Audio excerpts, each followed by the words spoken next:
Hello दोस्तों, आज हम देखने वाले सल्फ्यूरिक अम्ल के रासायनिक गुण, जो भी इम्पॉर्टेंट रिएक्शन उन्हें आज हम फिनिश करते हैं। इसके बाद मैं आपको इस ग्रुप की बात करूं तो इस ग्रुप में ग्रुप नंबर जो हमारा 16 है ये फिनिश है। आगे कुछ इम्पॉर्टेंट है ही इसमें। ग्रुप नंबर 16 में मैं 7 ख़त्म करके 17 में क्लोरीन पढ़ाऊँगा। अगला वीडियो जो हमारा होगा क्लोरीन पर आधारित होगा। क्लोरीन की बनाने की विधि और उसके रासायनिक गुण पढ़ेंगे। फिर उसके बाद कोशिश होगी तो हम हाइड्रोक्लोरिक अम्ल भी देख लेंगे। हाइड्रोक्लोरिक अम्ल के बाद हाइड्रोक्लोरिक अम्ल एक ही वीडियो में हो जाएगा। हाइड्रोक्लोरिक अम्ल के बाद समूह 18 पे आ जाएंगे एक वीडियो में, उसमें देख लेंगे जो भी होगा। इतना करके फिर हमारा पी ब्लॉक ख़त्म। 2-3 वीडियो में 4 वीडियो में पी ब्लॉक हमारा ख़त्म हो जाएगा। चलिए स्टार्ट करते हैं। H2SO4 के रासायनिक गुण। सबसे पहले तो ये अम्ल होता है तो आपको मालूम होना चाहिए। भौतिक गुण की बात करें तो भौतिक गुण में क्या हो सकता है। भौतिक गुण ये क्या होता है, या एक अम्ल होता है, तो आपको सभी को मालूम है। भौतिक गुण की बात करें तो यह रंगहीन तेली गाढ़ा द्रव है। क्या है? रंगहीन तेली गाढ़ा द्रव है, ये बात। और यह त्वचा पर पड़ने पर त्वचा में जलन उत्पन्न करता है, ये एक बात। और यह अत्यधिक संक्षारक होता है। क्या होता है? यह अत्यधिक संक्षारक होता है। संक्षारक का क्या मतलब है? जो किसी चीज को संक्षारित कर दे, अर्थात जो किसी चीज को संक्षारित कर दे वो क्या होगा? संक्षारक होगा। संक्षारण प्रक्रिया आपने पढ़ी होगी, जैसे कि लोहे पर जंग का लगना। इसका क्वथनांक की बात करें, इसका क्वथनांक उच्च होता है। इसका क्वथनांक लगभग कितना होता है? 590 केल्विन। 590 केल्विन। और बात करें तो ये इसके अणु आपस में हाइड्रोजन बंध बना लेते हैं, या फिर यह जल के अणुओं के साथ H2SO4 जल के अणुओं के साथ हाइड्रोजन बंध बना सकता है। कैसे? मैं दिखाता हूँ आपको। सल्फर है,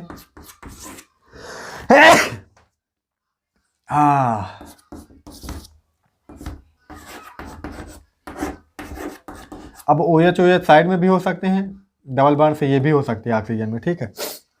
H2O का अणु होगा,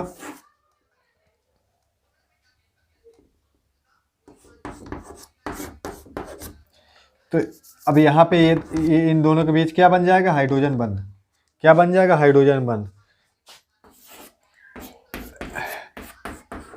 इन दोनों के बीच क्या बन जाएगा? हाइड्रोजन बंध। हाइड्रोजन में ऑक्सीजन, हाइड्रोजन या ऑक्सीजन, नाइट्रोजन, इनके बीच बनता है ना ज़्यादातर। चलो ठीक है, तो हाइड्रोजन बंध ये जल के अणुओं के साथ सल्फ्यूरिक अम्ल बना सकते हैं, इसलिए जल में काफ़ी घुलनशील होता है, इसलिए इसका क्वथनांक भी क्या होता है? उच्च होता है। चलो ठीक।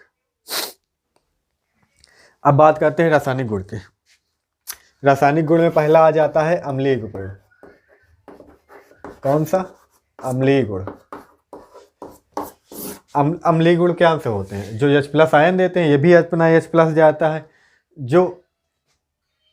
जो क्षार से क्रिया करके लवण बनाए या लवण तथा जल बनाए।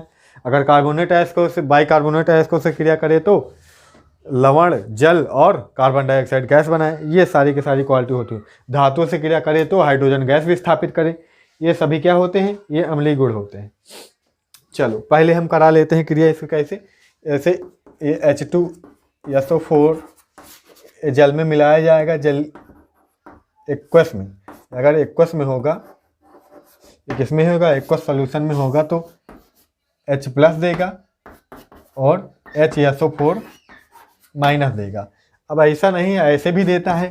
H2SO4 इसी एक्वस सॉल्यूशन में, जलीय विलयन में 2H+ SO4 2- दोनों देता है। इसके लिए एन फैक्टर क्या होगा? 1 होगा। इसके लिए एन फैक्टर 2 होगा। तो 1 भी H दे देता है, 2 भी H एक साथ रिबलेट अलग कर सकता है, वो लिबरेट कर सकता है। इतनी बात समझ आई? मतलब इसके लिए अम्लता क्या होगी? अम्लता बोलेंगे ना एन फैक्टर को, क्षार के लिए क्षारकता हो जाएगा N, अम्ल के लिए अम्लता हो जाएगा, लवण के लिए लवणता हो जाएगा। तो अलग अलग के लिए बदल जाता है। तो इसके लिए N फैक्टर 2, इसके लिए N क्या होगा 1 होगा। इतनी बात समझ में आ गई। एक ये, अब इसकी अगर H2SO4 की किसी क्षारक से क्रिया करा दें, किसी क्षारक से क्रिया करा दें, जैसे कि NaOH से क्रिया करा दें, या H2SO4 की Ca कैल्शियम हाइड्रोक्साइड से क्रिया करा दें, किसी क्षार से क्रिया करा दें, ठीक है, किसी भी क्षार से क्रिया करा दें, तब क्या होगा। या फिर कोई बाइकार्बोनेट लवण है, अभी जो मैंने बताया बाइकार्बोनेट, सोडियम बाइकार्बोनेट से करा दें, ठीक है, सोडियम बाइकार्बोनेट से करा दें, तब क्या होगा। तो इसमें क्या होगा, इसमें सोडियम हाइड्रोजन सल्फेट प्लस क्या बनेगा H2O। अब बाद में ये फिर बदल जाता है, ये किसमें बाद में फिर टूट जाता है, ये बाद में फिर टूट जाता है, ऐसे भी हो जाता है और ये ऐसे भी क्रिया करता है। ऐसा नहीं कि सिर्फ इसी तरह करता है, ऐसे भी क्रिया करता है। H2SO4 plus NaOH arrow Na2SO4 ऐसे भी क्रिया करता है। Na2SO4 क्यों बना, क्योंकि SO4 पर 2 माइनस, अभी मैंने बोला, ठीक है। यहाँ पे 2 माइनस को 2 प्लस वाली ख़त्म करती है, ठीक है। तो यहाँ पे सोडियम कितने जुड़ेगा 2, SO4 1 और H2 दोनों रिएक्शन सही, ये भी सही ये भी सही। बैलेंस आप कर सकते हैं, बैलेंस वैसे ये नहीं है तो यहाँ पे 2 लगाएंगे, यहाँ पे 2 लगाएंगे, SO4 2 H 2 H 1 O, ठीक है, ऐसे हो जाता है। आ गई बात समझ में, आ गई बात समझ में। तो यहाँ पे 2 लगाएंगे बैलेंस हो जाएगा ना, ये 4 हो गए, 2 हाइड्रोजन 2 4 हाइड्रोजन और ऑक्सीजन 2 तो 2 हो गया बैलेंस। ये भी बैलेंस ये भी बैलेंस। इसको कराओगे तो क्या बनता है, मैंने क्या बोला, सी में भी सोडियम बाई सल्फेट बन जाता, दोनों बन जाते हैं। सोडियम बाई सल्फेट CO3 किस रूप में निकलता है, CO2 के रूप में, और जल बनता है। ऐसा नहीं ये सिर्फ यही बनता है, ये भी बन जाता है, दोनों रिएक्शन सही हैं, दोनों बना लेते हैं। अच्छा, इसी बाइकार्बोनेट को सोडियम सल्फेट बना लेगा, CO2 प्लस H2O। समझ आ गई बात, कोई दिक्कत नहीं, ये भी बनता है ये भी बनता है, दोनों होते हैं, ठीक है। कैल्शियम हाइड्रोक्साइड करेंगे, कैल्शियम का सल्फेट बनाएगा, अच्छा, वहाँ पे कैल्शियम सल्फेट बनाएगा और पानी बनाएगा, तो ये रिएक्शन हो जाती है। ये इसको देखें तो ये बैलेंस है क्या, ये बैलेंस है, ये बैलेंस नहीं है। यहाँ पे 2 लगाएंगे, यहाँ पे 2 लगाएंगे तो क्या हो जाएंगे, कार्बन 2 हो गए, तो कार्बन यहाँ पे 2 करेंगे, कार्बन 2 हो गए। अब क्या बचा बाबूजी,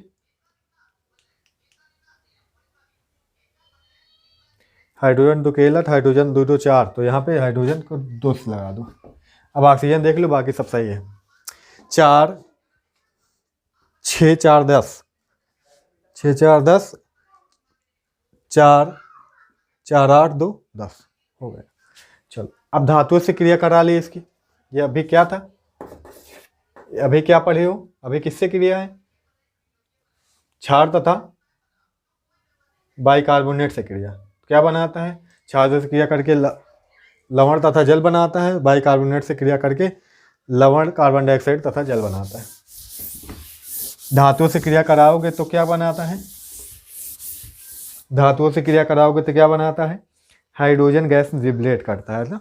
जैसे सोडियम से क्रिया करा दो H2SO4 की, हालांकि ये इंपॉर्टेंट रिएक्शन नहीं है, सब आती नहीं, वो हाइड्रोजन गैस बाहर कर देगा, ठीक है। Mg से कराओगे तो मैग्नीशियम सल्फेट बनाएगा, यहाँ पे 2 आएगा, मैग्नीशियम सल्फेट बनाएगा Mg से कराओगे तो, ठीक है।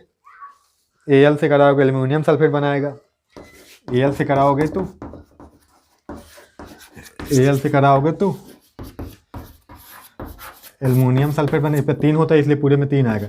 SO4 पर 2 होता है तो यहाँ पे 2 आएगा। आ गई बात समझ में? आ गई बात समझ में? 3 दूनी 6।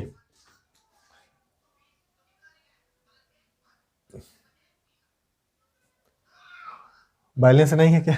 1 मिनट, पहले किसको करेंगे बैलेंस? धातु धातु किसको करते हैं? चलो करके देखते हैं। अच्छा, हाइड्रोजन गैस लिबरेट करता है, वही तो बोल रहा हूँ मैं, हाइड्रोजन गैस लिबरेट करता है। अच्छा, यहाँ पे पानी मैंने लिख दिया, गलती हो गई। तो एल्युमिनियम 2 तो एल्युमिनियम 2, एल्युमिनियम हो गया। SO4 के 3 अण, तो SO4 के 3 अण। हाइड्रोजन के कितने? 3 दूनी 6, 6 अण, तो यहाँ भी 3 लगा दो, हो गई बात। चलो, एक कहा जाता है निर्जली कारक गुण। कौन सा गुण? निर्जली कारक गुण। कौन सा बाबू? निर्जली कारक गुण।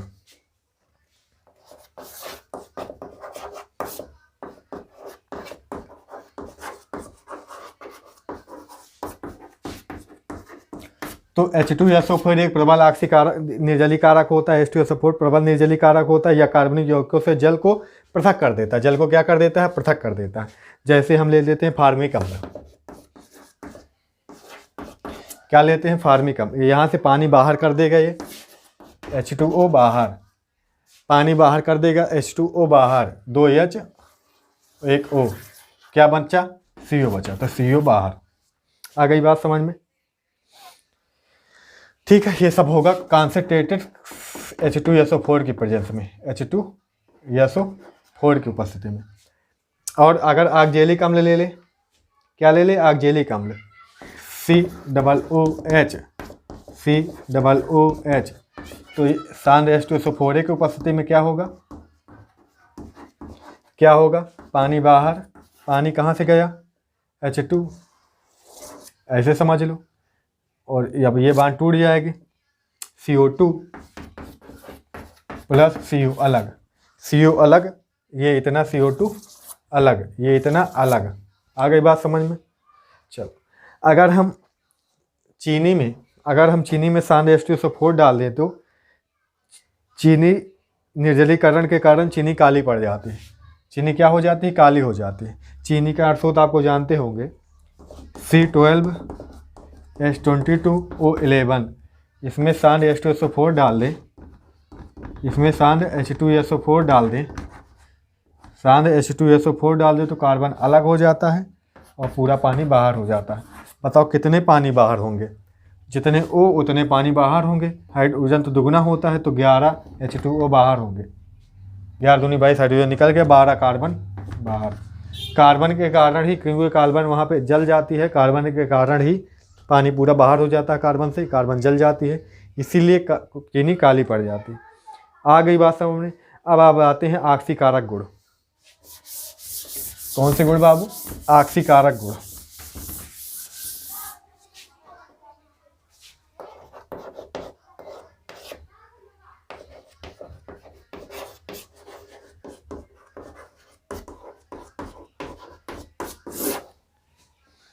आक्सीय कारक गुण, तो गर्म शांत सल्फ्यूरिक अम्ल जल, अगर गर्म शांत सल्फ्यूरिक अम्ल जल के साथ अपघटित होकर क्या बनाता है?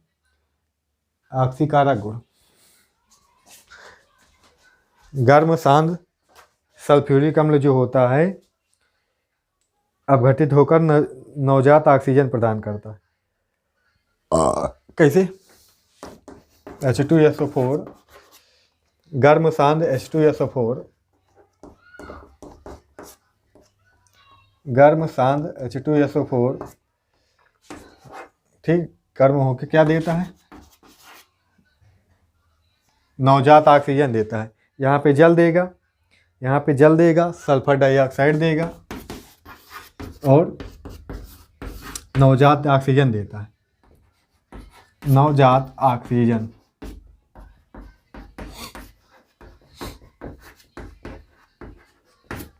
इसीलिए क्या है? इसीलिए प्रबल आक्सीय कारक का कार्य करता है नवजात ऑक्सीजन, क्योंकि गर्म शांत H2SO4 अपघटित होकर नवजात ऑक्सीजन देता है, इसलिए यह प्रबल आक्सीय कारक का रूप कार्य करता है। लेकिन HNO3 से बात करें तो HNO3 से इसकी ऑक्सीकरण संख्या कम होती, ऑक्सीकारक क्षमता कम होती है। किसकी ज़्यादा होती है, इसकी ज़्यादा होती है, इसकी कम होती है। ये चीज़ आपको याद रखनी है। फास्फोरिक अम्ल की और कम होती है। अब देखते हैं क्रिया। यह कार्बन को CO2 में अपघटित कर देता है। कार्बन को काहे में ऑक्सीकृत कर देता है, C को काहे में बदल देता है, CO2 में। कैसे बदलता है देखते हैं। पहले तो ये रिएक्शन होगी,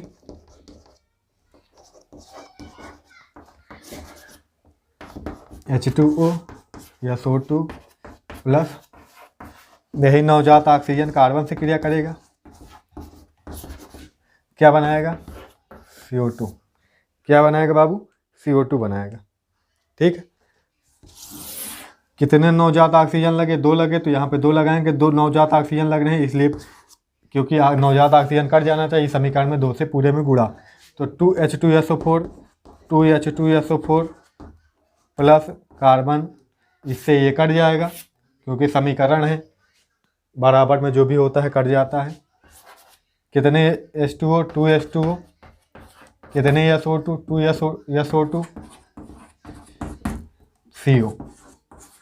कार्बन को किसमें ऑक्सीकृत कर देता है, CO2 में। आ गई बात समझ में। आप डायरेक्ट भी ले सकते हैं, जरूरी नहीं कि इतना ये करें, लेकिन ये इससे बनाना आसान होता है। अब बैलेंस करने वाला लफड़ा नहीं रहता, गिनना नहीं पड़ेगा कौन कितना कितना, बैलेंस अपने आप हो जाएगा इसमें। चलो, अब सल्फर को ये SO2 में ऑक्सीकृत कर देता है। सल्फर को किस में ऑक्सीकृत कर देता है, सल्फर को SO2 में ऑक्सीकृत कर देता है। ठीक है बाबूजी, सल्फर को किस में ऑक्सीकृत कर देता है, SO2 में। यहाँ पे सल्फर ले लेंगे तो सल्फर काहे में हो जाएगा, SO2 में। पूरा उसी तरह कर देंगे, यानी कि S को किस में बदल देता है, SO2 में। तो 2H2SO4 plus S 2H2O plus, अब यहाँ पे SO2 एक ये है, दो यहाँ पे ये है, तो 3SO2 और क्या बचा, कुछ नहीं बचा। ठीक, इतना बनेगा। आ गई बस। आप डायरेक्ट भी बना सकते हैं, ठीक है, आप डायरेक्ट भी बना सकते हैं। आप इतना लिख लेंगे, यह सल्फर को SO2 में ऑक्सीकृत कर देता है, तो इसकी क्रिया करा देंगे। H2SO4 की सल्फर से SO2 में ऑक्सीकृत कर देता है, पानी, SO2 में ऑक्सीकृत कर देता है, पानी बनाएगा, और तो बनाएगा नहीं, SO2 में ऑक्सीकृत हो जाएगा और पानी बनाएगा। बैलेंस करो, देखो कितने S, कितने H2 2 तो 2, कितने ऑक्सीजन, यहाँ पे कितने हैं, 4, तो यहाँ पे अकेला है, तो 2 लगाओगे 4 बनाने के लिए, लेकिन वहाँ भी हैं तो बने, बैलेंस तो हुआ नहीं, तो यहाँ लगाओगे 2।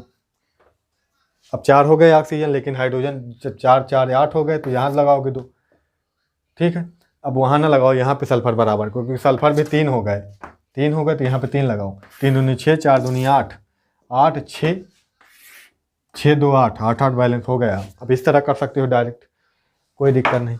अब फास्फोरस को या फास्फोरिक अम्ल में ऑक्सीकृत कर देता है। फास्फोरस को किस में ऑक्सीकृत कर देता है, फास्फोरिक अम्ल में, यानी कि P को किस में बदल देता है, H3PO4 में बदल देता है, H3PO4 में बदल देता है।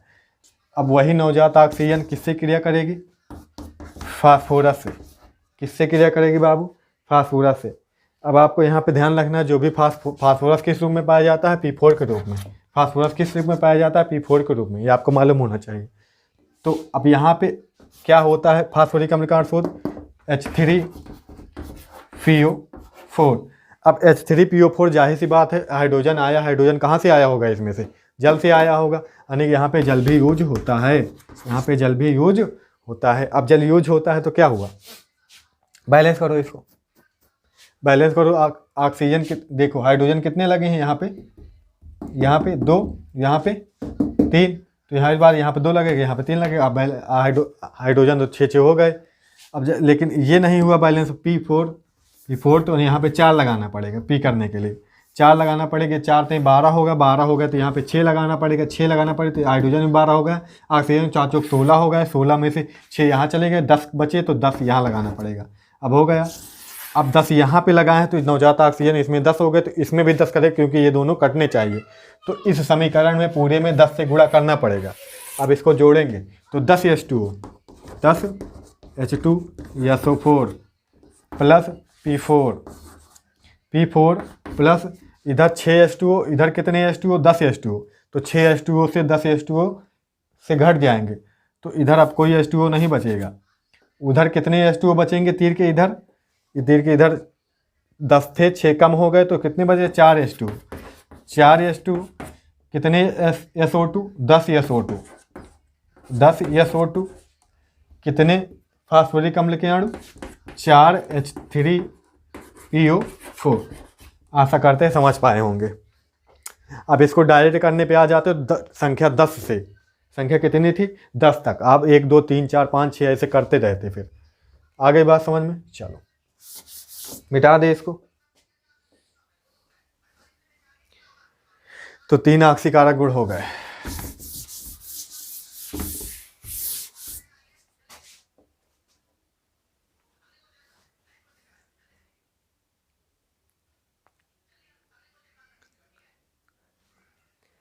अगली है, या KI से क्रिया करके I2 को I2 में तथा KBr से क्रिया करके Br2 में बदल देती है। आगे ऑक्सीकारक गुण आ जाते हैं। चौथा, KI से क्रिया करके I2 में, और किससे KBr से क्रिया करके Br2 में क्या कर देती है, ऑक्सीकृत कर देती है। यानी कि H2SO4 की क्रिया करा दो KI से, तो क्या बन जाएगा I2, ऑक्सीकृत हुआ मतलब ऑक्सीकरण होगा। अब देख लो, अगर ये यहाँ पे -1 पे है और ये यहाँ पे 0 है, ऑक्सीकरण संख्या बढ़ी है मतलब ऑक्सीकरण हुआ है। आई का क्या हुआ, ऑक्सीकरण हुआ है। तो सल्फर का, स्वयं सल्फर का क्या होता होगा इसमें, सल्फर यहाँ पे +6 में है, सल्फर का क्या होता होगा, जाहिर सी बात है SO2 बनेगा +4 वाला। अब +6 से +4 में जा रहा है मतलब ऑक्सीकरण संख्या घट रही है। जब ऑक्सीकरण संख्या घटती है, ऑक्सीडेशन नंबर घटता है, तो क्या होता है, ऑक्सीडेशन रिडक्शन। ओबीसी बात है, क्या हुआ, रिडक्शन हुआ, यानी कि इसका खुद का क्या हुआ, रिडक्शन हुआ, ये रिड्यूज हुआ है, और इसको क्या किया है, ऑक्सीडाइज कराया है इसने। ठीक है, और क्या बनेगा, ओबीसी बात है, पोटेशियम का सल्फेट बाईसल्फेट बनेगा, पोटेशियम का बाईसल्फेट बनेगा। क्या पानी भी बाहर होगा, क्या पानी भी बाहर होगा बाबू, तो हाँ पानी भी बाहर होता है, पानी भी बाहर होता है। अब आप इसको बैलेंस कर सकते हैं, आप इसको बैलेंस कर सकते हैं अपने हिसाब से, कर लेंगे बैलेंस। जाहिर बात I2 2 है तो यहाँ पे 2 लगाना पड़ेगा, के 2 हो गए तो यहाँ पे 2 लगाना पड़ेगा। SO4 2 कितने हो गए, SO4 सल्फर कितने हो गए, 2 1 3, तो यहाँ पे 3 लगाना पड़ेगा, जो भी सी बात। अब आप देख लो, हाइड्रोजन कितने हो गए 6, तो यहाँ पे 2 हो गए, 2 यहाँ पे हो गए, 6 हो तो यहाँ पे लगाना है। अब 6 हो गए हाइड्रोजन, अब चलो हो गया ऑक्सीजन, ऑक्सीजन बिल्कुल, तो 4 नहीं 12 12 12 12 12 12 4 दूनी 8, तो 10 तो 12 हो गए। अब यही H2SO4, यही H2SO4 किससे क्रिया करेगा बाबू, KBr से, KBr से, तो क्या बनाएगा Br2। ये इंपॉर्टेंट रिएक्शन लगे से पूछे जाते हैं। Br2 बनाएगा, SO2 बनाएगा, HSO4 बनाएगा, और प्लस 2H2O बनाएगा। पूरा बैलेंस इसी तरह होगा, यहाँ पे 2 होगा और यहाँ पे 2 होगा, यहाँ पे 3 होगा। इसी प्रकार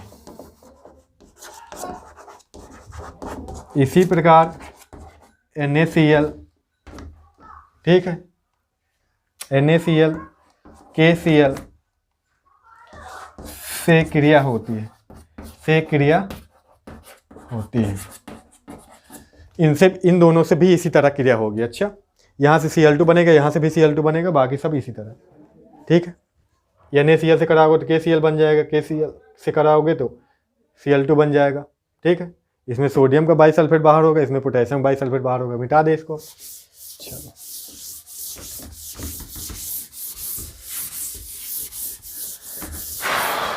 अब अगली बात करें, लवणों से क्रिया कर सकते हैं।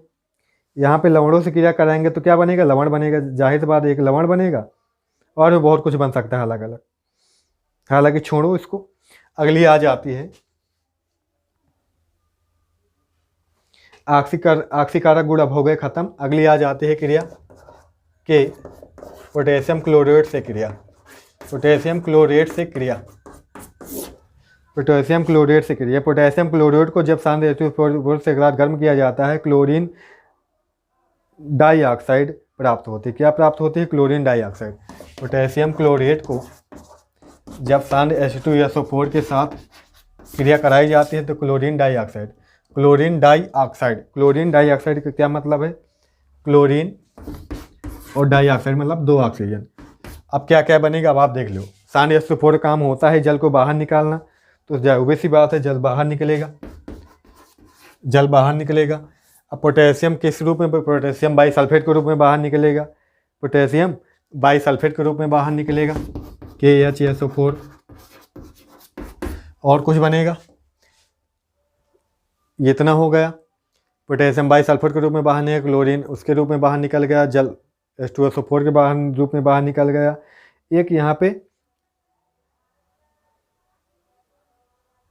ऑक्सो अम्ल बनता है HClO4, इसको आपसे अलग से याद रखना पड़ेगा। अब ये तो आप दिमाग लगा के बना लो, ये सब पोटेशियम इस रूप में बाहर निकलेगा। चलो क्लोरीन ये क्या बनाती है? पोटेशियम क्लोरेट किस क्या बनाता है? Chlorine dioxide. H2SO4 है तो चलो जल बाहर ही निकलेगा, ये आपको याद रखना पड़ेगा। आगे बात समझ, अब बैलेंस कर लो, वो हो गया रिएक्शन। पोटेशियम कितने गए? पोटेशियम तो अकेला है तो अकेला, कोई बात नहीं। क्लोरीन देखो बाबू, क्लोरीन यहाँ पे अकेला है, यहाँ पे अकेला है। क्लोरीन 2 गए तो यहाँ पे 2 लगाएंगे, पोटेशियम 2 हो जाएंगे तो यहाँ पे 2 लगाएंगे। अभी रुक जाओ,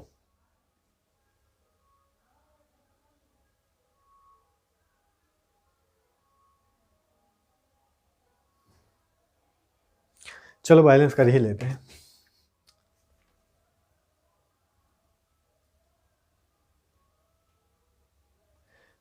देखो हाइड्रोजन गिनो, हाइड्रोजन यहाँ पे 1, यहाँ पे 1, यहाँ पे 2, कितने हो गए? 4। तो यहाँ पे 2 लगाओगे, 2 लगाओ तो SO4 2 हो गए, SO4 2 हो गए तो यहाँ पे 2 लगाओगे।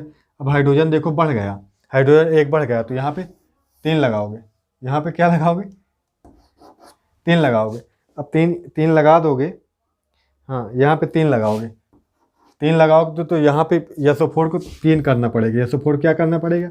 3 करना पड़ेगा। अब SO4 3 कर दिए हम, तो अब हाइड्रोजन गिनो, 6 हो गए, कितने हो गए? 6। यहाँ पे 3 हो गए, यहाँ पे 2 हो गए, यहाँ पे 1 हो गया, 6। हाइड्रोजन भी बराबर हो गए, SO4 भी बराबर हो गया। अब पोटेशियम देखो, यहाँ वहाँ पे 3 हो गए, यहाँ पे तो यहाँ पे 3 लगाओ, पोटेशियम 3 हो गए। अब Cl देखो, Cl यहाँ पे 3 हो गए तो यहाँ पे 1, यहाँ पे Cl बराबर नहीं है ना बाबू, तो यहाँ पे जाहिर बात है Cl बराबर, यहाँ पे 3 हो गए तो यहाँ पे लगाएं तो हाइड्रोजन गड़बड़ होगा, ऑक्सीजन गड़बड़, हाइड्रोजन गड़बड़ होगा तो यहाँ पे लगा देंगे तो हाइड्रोजन गड़बड़ नहीं होगा। तो अब 3 हो गए, यहाँ पे 2, यहाँ पे 1, तो 3 हो गए। अब एक बात और दिमाग लगाओ, ऑक्सीजन देख लो, 3 तिक्का 9 और 12, 9 12 9 21। इधर देखो 4 1 5, 4 3 12 और 4 हो गए ना, 12 9 21 हो गए बराबर। चलो ठीक। अब आखिरी रिएक्शन आ जाते PCl5 से क्रिया। किससे क्रिया आ जाती बाबू? PCl5 से क्रिया। ये इंपॉर्टेंट है, ये भी पूछी जाती है। आखिरी रिएक्शन है PCl5 से क्रिया, PCl5 से क्रिया।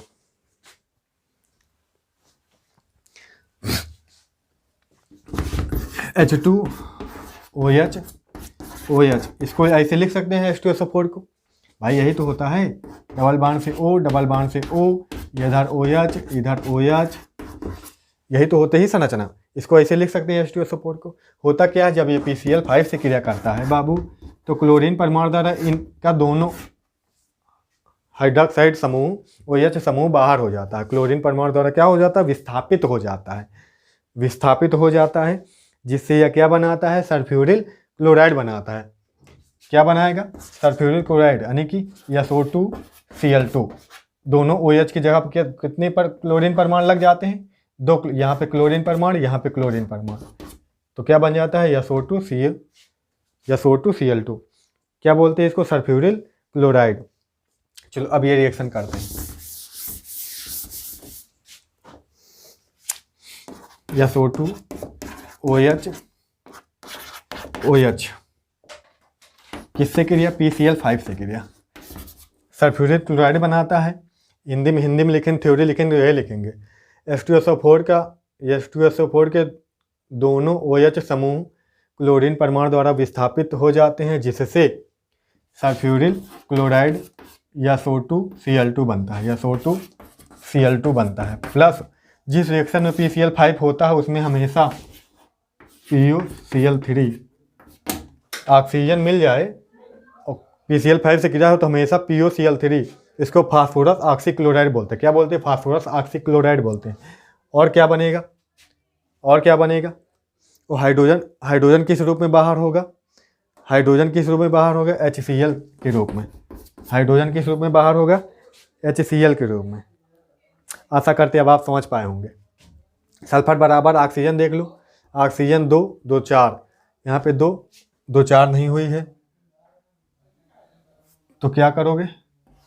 यहाँ पे 2 लगाओगे, ऑक्सीजन बराबर हो गई बराबर।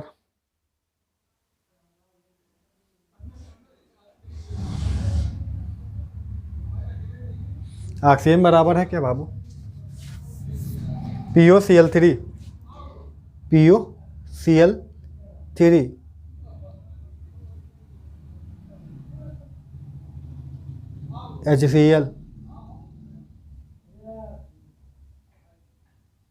नहीं है तो यहाँ पे 2 लगाना ही पड़ेगा ना। चलो अब ठीक है, अब यहाँ पे 2 लगाएं, वहाँ पे फास्फोरस 2 तो यहाँ भी फास्फोरस 2। अब देख लेते क्लोरीन को, क्लोरीन और हाइड्रोजन को। क्लोरीन हो गए 10, यहाँ पे चले गए 2, यहाँ पे चले गए 6 यहाँ 2 यहाँ तो 8 बचे। क्लोरीन कितने? 2 और होने चाहिए तो यहाँ पे 2। हाइड्रोजन 2 तो हाइड्रोजन यहाँ पे 1 यहाँ पे 1 2।